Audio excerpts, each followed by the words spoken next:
Alright everyone, I want to show today how to set up a cricket breeding container. It's pretty easy to breed crickets, and if you guys are buying crickets at the pet store for 10 to 12 cents each, you really should go ahead and buy a little bit more, throw them in a container like this, because they breed pretty quick and they're very easy to breed. So I'm going to go ahead and show you guys what you need. All you need is a container. I recommend a high-sided plastic container like this. You need some food and water for the crickets. Couple things out there. There's these orange cubes. This is liquid and food all in one. There's also this dry food, and you can also buy just liquid, gelled liquid, kind of like in cubes, but it's just liquid. So you can use whatever you want. If you want to just go with something like these orange cubes, that's food and water all in one. So that's all you technically need. If you go with a dry food like this, it's kind of just looks like can't open it with one hand. It's just looks like granules, looks kind of like dirt, but it's food. And if you use regular food, of course, you're going to want water. I'm going to go ahead and use the orange cubes mixed with dry food and water, just so they have everything they could possibly need. Now, cricket breeding is pretty straightforward, so you're going to need the food and water. Now, if you use the orange cubes, you could just put those in the corner of a cage. You barely even need a food dish, because you could just throw them in one corner of the cage. But what I did here is I made one food dish for the orange cubes, one food dish for the food, the dry food, and one food dish for the water.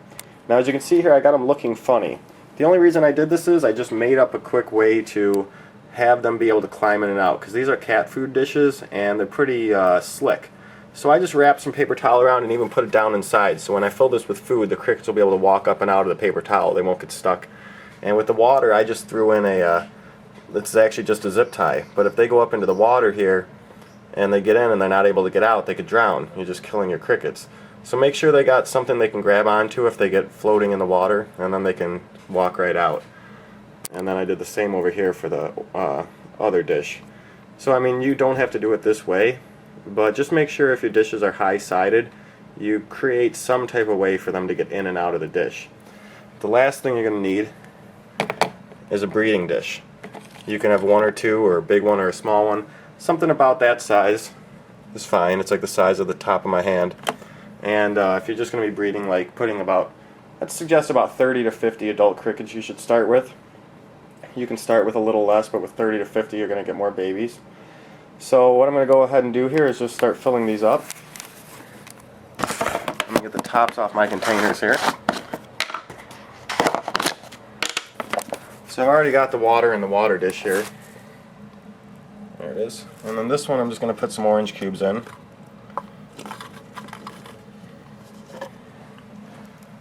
And then this one I'm going to put the Fluker's dry food in.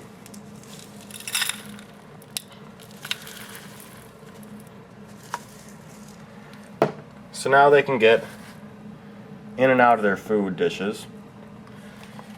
And then in their breeding dish, I'm just using a jungle type bedding, but you want to use kind of a dirt type substance. You could probably even use dirt, but you want to use something that's not super compact, but something that's kind of like dirt. You can use lots of things from the pet store. Anything that kind of looks like dirt will work. They're not super picky about what they lay their eggs in, but I mean, you can't just have nothing. I mean, they can't use like a paper towel. They're not going to lay eggs on that. You need to have some type of dirt substance. So get your dirt substance in there. Okay. And now you're going to want to keep that dirt moist. So I'm going to go ahead and take some water here. Pour it in there. Don't know if you saw that, but I just poured in a little bit of water to moisten it up. Their breeding area, their nesting, laying egg part here, they like it to be about almost 100% humidity. You want to have high humidity. You don't want to make it so wet that it's going to get, moldy and stuff. You don't want to overdo it, but you want it to be nice and moist pretty much all the time. So you want to spray that or put a little bit of water into it like once a day. Kind of like keeping a houseplant's dirt wet. It shouldn't get moldy, and if you need to replace it after a batch of babies lays, then you just replace it later. So that's all you need. You just need a little laying dish, and you need some food and water for your crickets. That's it. next thing we'll go ahead and do is throw in some crickets. I got 36 to start with here this time. I'm just going to break the bags here.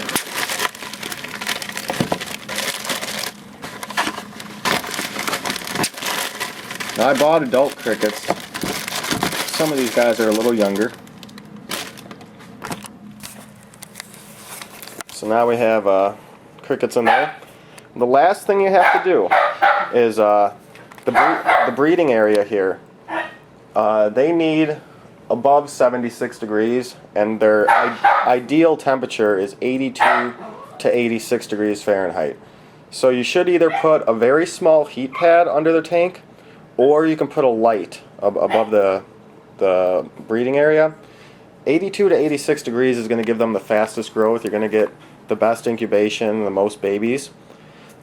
If you have them around 70 degrees, like a normal house temperature, you may not end up with very many babies at all. So you definitely want some type of heat source. Don't overdo it. You don't want to heat them up too much. Like the very smallest heat pad you can find, you could throw under there, or just put any type of bulb over the side of the tank here, and just pointing at the breeding area only. No reason to heat up the rest of the cage. Just the breeding laying area is where you got to heat up. So you just put your crickets in here, and that's all you have to do.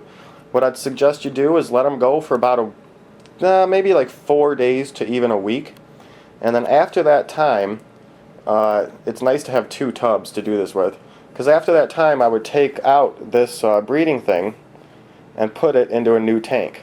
Or opposite, I could take everything out of here and leave that in here, but that's the easiest thing to move. I would take the breeding thing out, put it in a new tank, but keep the heat on it. If you put it in a new tank, put the heat on the other tank, and then they'll hatch in the new tank. It'll be a completely clean new tank, and they'll start hatching. Then you just put some food and water in the new tank and let them grow. They grow pretty fast. Within a month, they're like fully grown and ready to breed. Within a couple weeks, they're pretty big size too. So it doesn't take them very long to grow, and it's pretty simple to do. So if you guys have any questions, let me know. This is pretty much all you have to do to set it up. The only extra thing, like I said, you need is some type of heat source for the laying egg area. But happy pet keeping, happy cricket breeding, and let me know if you guys have any questions. We'll see you later.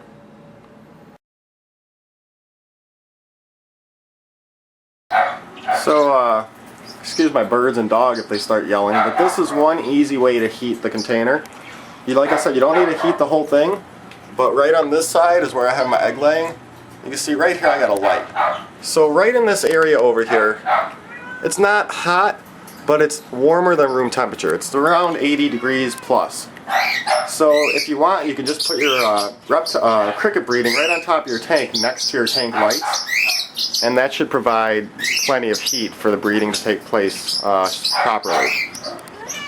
So anyways, just wanted to show that before I ended this video. Easy way to get it heated without using an extra light or extra heat pad. We'll see you guys later.